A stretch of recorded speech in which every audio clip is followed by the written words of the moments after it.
يبدأ فيلمنا النهاردة في العصور الوسطى، وبنلاقي أميرة في برج عالي نايمة في السرير ولابسة فستان. المنظر يبان هادي وطبيعي، وحواليها ورد، والأوضة كمان فيها دفاية علشان الأميرة تكون مرتاحة. بس لما الأميرة بتصحى بتلاقي إيديها متكلبسة وبتحس بصداع قوي. ده تفتكر وقت ما جابوها على المكان ده وهي متخدرة، وفي الأول ما بتبقاش شايفة كويس وبتحاول تشوف الأوضة اللي حواليها، بس عينيها بتبقى مزغللة وبتاخد وقت عبال ما بتشوف كويس، ومش بتلاقي كمان أي حراس حواليها خالص، ورجليها مش بتبقى مربوطة فتقدر تتحرك وتبص حواليها. ولما بتحاول تهرب بتلاقي إن الموضوع صعب جدا، لأن مفيش قدامها غير شباك بس وتحتها البحر، وبتبص بتلاقي إن المسافة طويلة وعالية جدا. ولما بتشوف الباب اللي في الأوضة بتلاقيه مقفول برضه، وفي ناس واقف عرب يتكلموه، ومع الوقت صوتهم بيعلى أكتر وأكتر. ولما الأصوات دي بتقرب بتجري على السرير وبتعمل نفسها لسه نايمة، فالحراس بيدخلوا الأوضة وبيلاقوها لسه نايمة زي ما كانوا متوقعين. ولما واحد منهم بيقرب منها التاني بيحذره، بيقوله إن ده ضد التعليمات، وبيطنش وبيقرب برضه من الأميرة، واللي بتفتح عينيها وبتضرب وبتكسر لوشها بكل قوتها. وفجأة بيلاقوها بتصرخ، وده لأنها بتكسر صباعها علشان تفك الكلبشات اللي مكتفينها بيها. وبعد ما بتفك إيديها بتاخد السلسلة وبتمرجحها في الهواء وبتضرب بيها الحارس، وبتستخدم السلسلة كسلاح ليها. بس ما بتقفش لغاية هنا، دي كمان بتكون مخبية في شعرها مسمار وبتستخدمه علشان تضرب بيه الحارس، وبتخرم بيه راسه وبتخبطه في الحيطة وبتموته. وبعد ما بتخلص من واحد منهم بالتاني بيتحرك ناحيتها علشان يسيطر عليها، بس هي ما بتبقاش خايفة وبتاخد المسمار من الحارس اللي مات وبتضربه بيه كمان. وفي الأول بتضربه بيه في السمانة، وبعدين بتضربه بيه في كتفه، وبتضربه بيدها التانية وهي مثبتة المسمار في كتفه. ولما بيقوم بتكون متشعلة فيه وبتطلع معاه، ولما بيحاول يضربها بتدافع عن نفسها وبتلف السلسلة حوالين ايديها وبتضربه بالبوكسات في جسمه في المناطق اللي متعور فيها وفي وشه. وبيفضلوا يتخانقوا لحد ما بيوصلوا عند الشباك، وبيتريق على فكرة إنها تهرب من البرج، بس هي بتقوله إنها مش ناوية تنط وإنها ناوية تخلص عليه. وقتها الأميرة بتضربه ضربة واحدة وبتزقه وبتخليه يطير من الشباك، وبيقع في البحر من الارتفاع العالي جدا ده. بس مش بتلحق تاخد نفسها لأن بيدخل حالة تالت، فبتاخد الاسكواش وبتضربه بيه ضربة جامدة وبتسهليه يقع على الأرض. بعدها بتاخد المفتاح اللي معاها وبتفك بيه الكلابس اللي في إيديها، وبعد ما بتوصل وشها بسرعة بتقفل الأوضة وبترمي المفاتيح على جنب. بعدين بتوصل لأوضة تانية في البرج ده، وبيكون قدامها منظر للفوضى اللي موجودة تحت. وهي واقفة في الشباك بتشوف الحراس وهم بيقفلوا الباب الرئيسي علشان محدش يهرب ولا حد يدخل. وبعدين بيتلم ناس كتير قدام يوليوس وميرا، وبنعرف إن العيلة الحاكمة وقعت، والحاكم بيطلب منهم يتناقشوا بالسلمية والديمقراطية. بس ده ما بينفعش مع يوليوس لأنه عنده خطط كبيرة وناوي يتجوز الأميرة ويحكم المملكة بنظام قاسي جدا، وده طبعا علشان يصحح الوضع لأنه شايف إن الحاكم ضعيف وما عندوش قوة ولا سيطرة. وفي الوقت ده الأميرة بتشوف عيلتها وهي بتتجر قدامها وبتحس بالندم وقتها، لأنها بتستوعب إن المملكة ما فيهاش أي ذكور، لأن الحاكم ومراته مخلفين بنتين بس ومفيش وريث فرعي، وعلشان كده هي اضطرت تتجوز يوليوس والحاكم. بيفكرها بده وهو بياخدها يوديها ليوليوس في الفرح، لكن هي مش بتقدر تكمل وبتخرج وبتسيبه. ومن هنا بقى والوضع خرج عن السيطرة، ودلوقتي هي بتبقى في حالة صمت وبتستخبى. وفي اللحظة دي بيدخل واحد ضخم وما بيكونش عارف إنها موجودة، وبيكون جاي فوق مية، وهي بتستخبى في البانيو اللي فيه المية وبتحاول تحبس نفسها، ومع الوقت بتعاني علشان تفضل مستخبية تحت المية. وأخيراً الراجل الضخم بيخلص، ولما بيلف بيبص على نفسه في المراية ومش بيشوفها، وفي الآخر بيخرج. وقتها الأميرة بتخرج بسرعة من تحت المية علشان تتنفس، وبعد ما بتخرج من المية الفستان بيكون مبلول وتقيل فبيخليها تتحرك بالعافية، وعلشان كده هي بتقطع الطبقات التقيلة دي وبتتحرك بهدوء علشان تتجنب الحرارة. بس وهي ماشية في الممر بتجري علشان تهرب، وهوب بتخبط في الراجل الضخم ده، واللي بيكون معاه سيف ضخم وحجمه الكبير بيصعب عليها الموضوع خالص، وحتى لما بتستهدف نقط الضعف ومش بيتأثر. وبعد كده بقى المعركة بتبدأ بينهم. في الأول هي بتحاول تتخاده، وبعدين بتستغل الفرص علشان تضرب ضربتها، وبتبدأ تهرب قوته ضده، والخناقة بتكبر لحد ما هي اللي بتتغلب عليه، وبتطلع على الحيط وبتنط فوقه، وبتمسك القرون اللي في الخوذة وبتقعد تضغط عليها، وبعدين بتضربه بواحدة من القرون دي في ظهره، وبتضربه في راسه بالخوذة وبتخليه يفقد وعيه. وفي اللحظة دي بتفتكر زمان أيام كانت صغيرة، وكانت بتحلم تبقى محاربة كبيرة، وبتبقى نفسها تطلع زي لين. وقتها أمها كانت حامل، وكانت نفسها تخلف ولد، وما كانتش موافقة إن بنتها تتدرب زي الجنود. لكن لين قدرت تقنعها إنها تخليها تدرب الأميرة طالما الحاكم مش هيعرف. وفي الوقت ده جثة الحارس اللي رمته في البحر الحراس بيلاقوها وبياخدوها ليوليوس، وكير زعيم الحراس بيبقى شايف إن الحارس وقع بالصدفة. بس مويرا بتشوف الكلمات اللي على جسمه وبتفهم اللي حصل، ولأن يوليوس ما بيحبش يخاطر بيقول لكير يطلع يبص على الأميرة، وبيفكروا هو بقى يعمل فيه إيه لو الخطة باضت. بس أول ما يوليوس بيمشي كير بيكلف المهمة لحد تاني، وبيختار حارس تاني يطلع يطمن على الأميرة، واللي بيكون مناسب قوي للدور. وطبعا بيكون باين من شكله إن بقاله سنين ما شافش المنظر من فوق عامل إزاي. في الوقت ده في البرج الأميرة بتقعد ترتاح شوية، وبتقطع طبقة تانية من الفستان علشان تتحرك بشكل أسهل، وبتبقى حركة ذكية منها جدا، لأن في اللحظة دي في 2 حرامية بيدخلوا فجأة. بس هي بتتصرف بسرعة وبتمسك عصاية خشب وبتضرب بيها أول واحد، والتاني لما بيشوف ده بيخاف وبيترعب، فبتشيل الحزام اللي في الفستان بسهولة وبتربط الراجل في العمود اللي وراه وبتكتفه في مكانه. بعدين بتلاقي قوس وبتنشم بيه على الحرامي اللي متكتف في العمود، وبتحاول تعرف منه يوليوس عمل إيه في عالتها. بس هو بيشك في قدراتها حتى وهو متكتف، وبيتريق عليها لأنه مقتنع إنها ما بتعرفش تستخدم القوس ده. بس مش بيلحق يكمل الجملة، لأن وقتها الحرامي التاني بيقرب عليها، وهي بتلفه بسرعة وبتضربه بالقوس وبتثبته بضربة واحدة وبتخليه يقع على الأرض. والراجل اللي مربوط في العمود لما بيشوف ده بيخاف، وهي بتقوله إنه لو ما كانش خايف منها الأول فآدي شاف بنفسه هي تقدر تعمل إيه بالظبط. بس هو بيفضل يقاوح ويلف ويدور، فبتقرر تريح دماغها وبتضربه بطلقة في رأسه لما بتلاقي مش راضي يرد. بعد كده بتاخد السيف وبتخرج. وقتها البرج بيتملى على الراس وكلهم بيدوروا على الغنائم والذهب، وهي بتتحرك من الداخل في المزنق الضيقة علشان محدش يشوفها. وفوق الحارس اللي المفروض طالع يطمن عليها بيقعد على الشباك رايح حبتين. الأميرة بتخرج من الشباك وبتتشعللها في الصخور علشان تعرف تتحرك من غير محدش يلمحها. وهي متشعللها في الصخور بتبص على البحر اللي تحتها وبتلاقي إن السيف تيل عليها، فبترميه وبتشوفه بيختفي تحت المياه. وبعدين بتبدي تتحرك على الصخور وبتسحب نفسها لجوه، وبعد ما بتاخد نفسها بتكمل طريقها وسط الضلمة والممرات الضيقة، وبتحاول تتفادى الحراس اللي مشغولين في السرقة والأكل وكل ده. ويوليوس ما عندوش فكرة إن الحرس بتوعه بيسرقوا من وراه. بعد كده الأميرة بتلاقي أوضة فاضية للحراس لسه خارجين منها، فبتدخل الأوضة دي واللي باين عليها إنها حافظاها كويس جدا. فبتطلع حاجة من تحت الزرير وبنلاقي السيف، واللي هي بس تعرف مكانه. وبتفتكر وقتها ذكريات قديمة ليها وهي طفلة، وبتتمرن في الغابة مع لين، واللي بتعلمها دروس كتيرة مش بس عن القتال، وبتعلمها كمان تسيطر على غضبها ازاي وتتحكم فيه. وعلشان تتحداها لين بتجيب كاي المستشار بتاع الحاكم، واللي بيبقى المدرب السابق بتاعها، اللي درب لين وخلاها مقاتلة، ودلوقتي هو جاي يختبر الجيل الجديد. وبعد ما التدريب بيخلص كاي بيديلها السيف ده كهدية، وبيقول لها إن ده دليل على إن عندها قلب المحاربين. فبتلبس عادها جزمة طويلة ومعاها السلاح بتاعها وبتستعد. بعد كده بتسمع صوت يوليوس من ورا الحيطة، وبتفضل تتصحب في الممرات الضيقة، وبتبص عليه من فتحة صغيرة في الحيطة، وبتلاقيه مع ميرا، وبتفهم إنهم مش مجرد حلفاء وإنهم بيحبوا بعض. ويوليوس بيقول لها إنه مش هيقدر يسيطر على المملكة بالقوة، وعلى الأقل يعني مش هيكون حاكم في نظر البلد.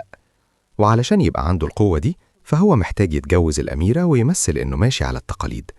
وبعدين في اللحظة اللي هيبدس فيها التاج هيقتل الحاكم، وبعد كده هيعلن الحرب وهيستولى على المملكة. ودلوقتي بقى الأميرة بتفهم كل حاجة. وقتها ميرا بتقول له كلام تشجعه بيه، وبتقول له ينفذ الخطة دي وإنه لازم يستولى على المملكة علشان يوصلوا للي عايزينه. والأميرة بتكون منشلة بالسيف على راس يوليوس، بس في اللحظة دي الباب بيخبط والحارس بيجي على الباب وبيقطعهم، وبيطلب من يوليوس يقابل الحاكم. وميرا بتتضايق في الأول، بس بعدين بتفتكر إن الخطة ماشية لصالحهم لحد دلوقتي، وبتتبسط جدا بالتطورات اللي حصلت. وفي الوقت ده الحارس اللي المفروض طالع يطمن على الأميرة بيوصل أخيراً لقمة البرج وبيقف علشان ياخد نفسه، ولما بيبص من الفتحة اللي في الباب بيلاقي حارس قاعد على الكرسي والأميرة نايمة في السرير. وبعد ما بيطمن بيرجع وبيبدأ رحلته في النزول لتحت علشان يبلغ كير. وقتها الأميرة بتكون في منطقة العدو وبتتحرك في الممرات الضيقة اللي ورا الحيط علشان محدش يشوفها من الحراس اللي كانوا موجودين في كل مكان بس مركزين على الذهب والغنايم. وفي الناحية التانية الحاكم بيقابل يوليوس وبيقوله بيندم يفكر في اللي عمله ده، وبيحذره من إن الطريق اللي ماشي فيه ولا يخلي الثعب اللي بيدقه. لكن يوليوس مش بيتأثر وبيمثل إنه حزين، وبيتهم الحاكم بخيانته ليه، وبيفكروا إن كل ده بدأ وقت ما الأميرة رفضت تتجوزه وسابته قدام الناس. ولما بنرجع للأميرة بنلاقيها بتدخل من فتحة المصباح الضيقة، وبيقول في جزء تاني من الآخر وهي الأرض وبتلاقي نفسها بين رجلين حارس لابس درع ضخم، وفي الهول بتفتكره تمثال، بس بعدين بتلاقي بيثبت أدمعاه في الأرض بالسيف بتاعه، وبعدين بتهفش بتوم علشان تواجهه، وما بتبقاش متحمسة خالص بسبب حجمه الضخم ده، لكن بتحاول تواجهه بكل قوتها وبتتفادى ضرباته وبتحرك السيف بتاعها شمال ويمين. ولما بتضرب الحارس الدرع اللي لابسه بيخلي السيف بتاعها ما يأثرش فيه لحد ما بتلاقي مكان تقدر تضربه فيه، وبتضربه فيه 3 مرات، وبعدين بتكب عليه جاز وبتحدف عليه شمعة وبتولع فيه. وفي الوقت ده المقابلة بين يوليوس والحاكم بتنتهي بالفشل، ويوليوس بيكون هو اللي مسيطر. وقبل ما يمشي الحارس اللي كان طالع يطمن على الأميرة بيجي وبيبلغوا أن الأميرة في أمان في أوضتها.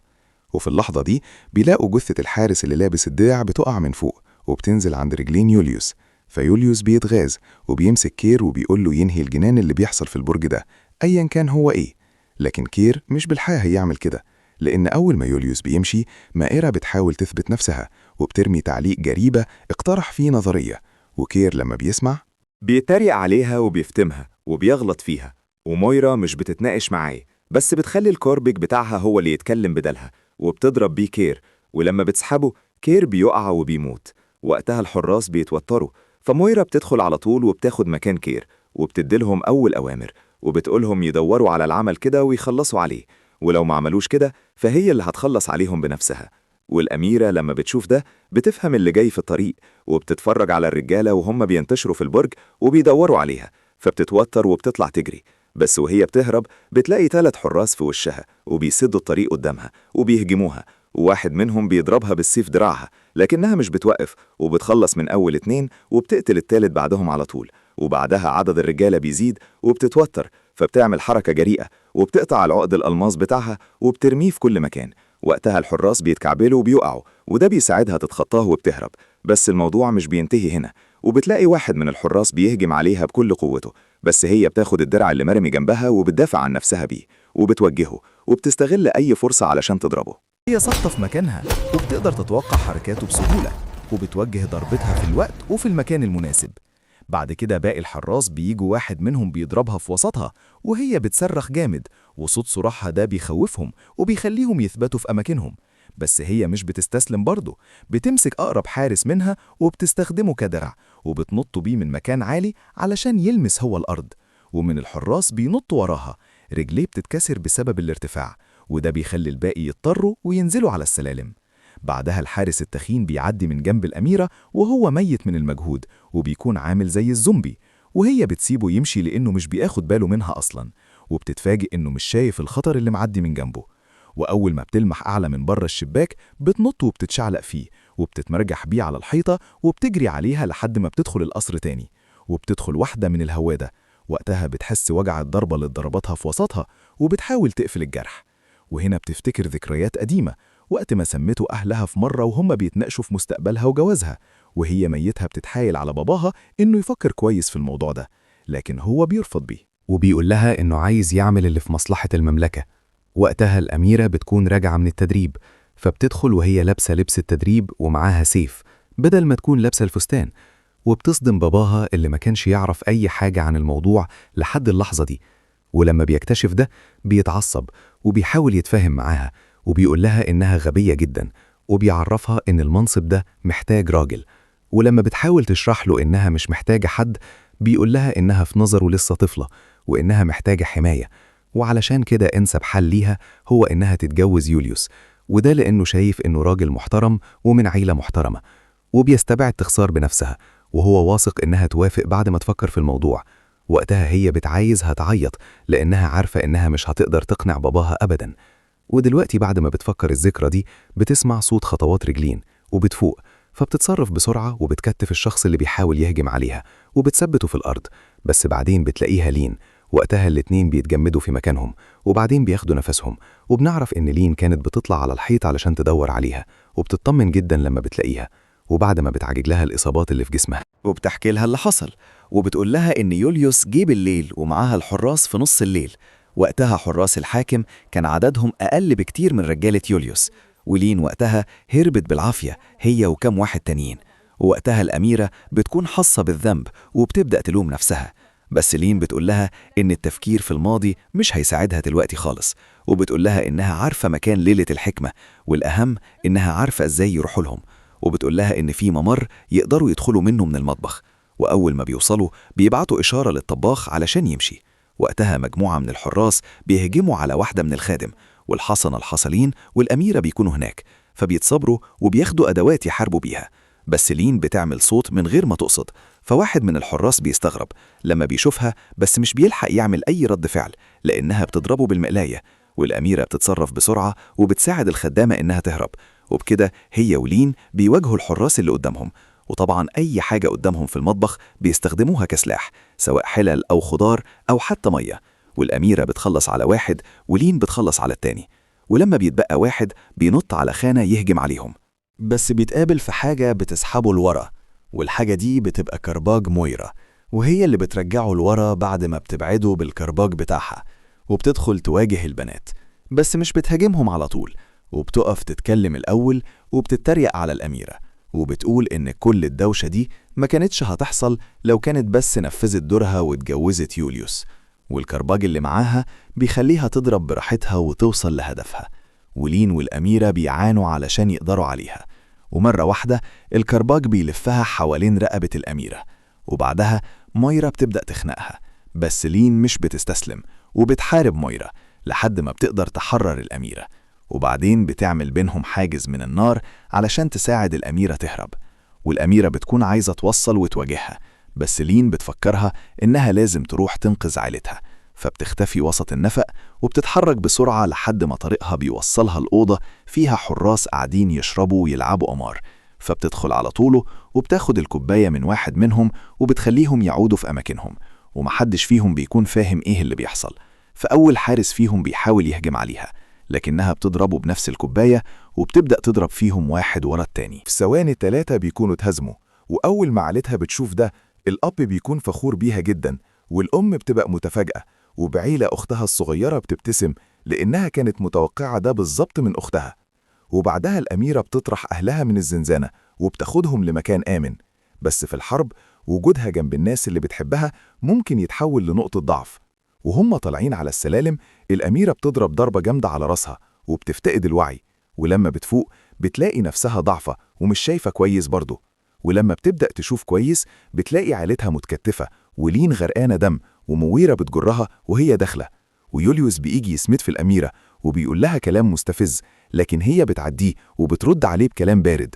وقتها هو بيكشف خطته وبيكون مستنيها تقاوم، بس المفاجأة إنها بتوافق وبتقوله إنها متحمسة لمستقبلهم سوا. بس بعدين بتغير نبرة صوتها وبتقوله إنها هتخلي حياته عبارة عن جحيم، وإنه لو تجره يقتلها هتفضل تطرده لآخر يوم في عمره. ومويرة بتبدأ تتوتر من ردود الأميرة، بس يوليوس بيزهق من كل الحوارات دي، وبعدها بيروح لفايلت الأخت الصغيرة واللي بتكون لسه طفلة بريئة وصغيرة. وقتها الأميرة عينها بتدمع، والحاكم كل ده بيكون عنده أمل إن يوليوس ضميره يصحى، ومحدش فاهم ليه وبيحاول يقل، بس يوليوس بيقوله إن الحمد لله عمره ما كان عقل. وقتها لين والأميرة بيبصوا لبعض ومش بيبقوا محتاجين يتكلموا، وده لأنهم بيفهموا بعض من النظرات، والخطة بتكون واضحة جدا. وقتها الأميرة بتهجم وبتعمل فوضى في المكان علشان تشدد انتباه مايرا، وده بيكون كفاية لين علشان تخطف فايلت وتهرب بيها بعيد عن يوليوس. بس لأن الأميرة إيدها مربوطة مش بتعرف تقاتل، وفي الآخر الحراس بيرموها من الشباك وبتقع في البحر وبتنزل لمكان غويط وهي فاقدة وعيها. وفي اللحظة دي بتفكر ذكريات قديمة، وصوت لين بيفكرها أن السيف مش هو أعظم أداة للمقاتل، وده لأن أعظم أداة هي قلبه، إن يكون قلبه مقاتل بحقه حقيقي، والهدف هو اللي بيخليه عند الدافع. وطبعا هدفها واضح، وهو إنها تنقذ عائلتها اللي في خطر، فبتفوق وبتحاول تنقذ نفسها، وبتلاقي حاجة حادة فطلعت عن الحلق اللي متكتفة بيه، وبتعمل فوق لأنها لازم توقف اللي بيحصل ده. ولما بترجع القصر، يوليوس احتفال سريع وبيخلي الحراس ينتشروا في كل مكان علشان يدوروا على العروسة اللي هربت، لكن الأميرة بترجع لهم وبترجع لبرج وهي بتنزف ومصممة تنهي اللي بدأته. بعدها بتلاقي عقبة تانية في طريقها، واللي بتكون عبارة عن جندي ضخم جاي قدامها وهو بيضحك، بس قبل ما يلحق يعمل أي حاجة التمثال اللي متعلق على الحيطة بيقع عليه، وبتبقى فايوليت واقفة وراه، والأميرة بتفرح لما بتلاقي أختها في أمان، بس بتكون عارفة إن لين وأختها ما ينفعش يفضلوا مستخبيين دايما، وفي اللحظة دي بتندم إنها بقت مقتلة، وبتقول إنها يمكن لو كانت بقت أميرة عادية ما كانش في حد هيموت، بس من جواها بتكون عارفة إن مش اختياراتها هي اللي خلت يوليوس يبقى وحش. وقتها الحراس في بوليسا بيدوروا على الأميرة، فلين بتاخد الأميرة لغرفة مخزن مستخبية وحاطين فيها أدوات للطوارئ، وفي الوقت ده القاعة الكبيرة بتتملي نبالة وضيوف، واللي كلهم مستنيين الفرح اللي مش المفروض يتم. وفي الناحية التانية في الغرفة البنات بيسلحوا نفسهم وبيفصلوا شوية بعيد عن الكارثة اللي مستنياهم بره، وتعب عيلة بتطلب إنها تنضم للمعركة، والأميرة بتوعدها إنها تبقى تدربها في يوم من الأيام، بس اليوم ده أكيد مش النهاردة ودلوقتي. فايلت لازم تفضل مستخبية وتبقى في أمان. في الوقت ده يوليوس بيحط السيف على وشك الأم وبيطلب إنها تنادي فايلت، وبس الأم بترفض حتى وهي على وشك الموت. في الناحية التانية الحراس بيدخلوا القصر بسرعة جدا، ولين بتضربهم بالقوس وبتحاربهم بالسيف، وبتيجي الأميرة بتساعدها، ولما الحارس بيلمح الأميرة بيضرب ضربة بالسهم واللي بتبقى هتيجي في الأميرة، فلين بتسحبها بعيد لمكان يستخبوا فيه ورا الأعمدة، وعندما المكان ما بيبقاش تاتر كويس بس بيكون مناسب علشان يستخبوا ورا، وبعد ما بيستعدوا بيهجموا على الحراس اللي بيظهروا من كل مكان وبيحاربوهم بكل طاقتهم. في الوقت ده يوليوس بيلاحظ إن في حاجة غريبة عند الركنة اللي فيه كاعي، فبيقرب منه ولكن مش بيلاقي أي حاجة، بس بيفضل في مكانه وبيحاول يدور الشمال ويمين. وقتها كاعي بيرجع الخنجر لفايلت، بس هي ما بتبقاش فاهمة أي حاجة، وأول ما بيلاقي إن الوضع أمان بياخد منها الخنجر وبيهز راسه وبيصور لها علشان تمشي. ولما بنرجع للأميرة بنلاقيها هي ولين لسه بيحاربوا، والتنين بيساعدوا بعض. بيستهدفوا كمان نوع ضعف الحراس، وبكده بيخلصوا على الأعداء واحد ورا التاني. بس يوليوس ما بيبقى شعبي، لأن إحساسه بيوصله للمكان اللي فايلت مستخبية فيه، وأول ما بيقفشها بيمسكها من غبتها، ولما البنت بتحاول تواجهه مش بتقدر عليه، فبيقولها تركع، وبعدين بيلف للكاهن وبيقوله يبدأوا مراسم الجواز. وقتها لين والأميرة بيسمعوا باللي بيحصل، فبيبصوا لبعض بصة أخيرة وبيهزوا راسهم وبيتحرقوا، ولين بتهجم على القاعة الرئيسية وبتدخل من الباب الرئيسي زي العصفة وبتجهز أسلحتها وبتدخل تواجه الحراس. فجأة وصوت بيلفت انتباه الناس اللي موجودة وخصوصا يوليوس.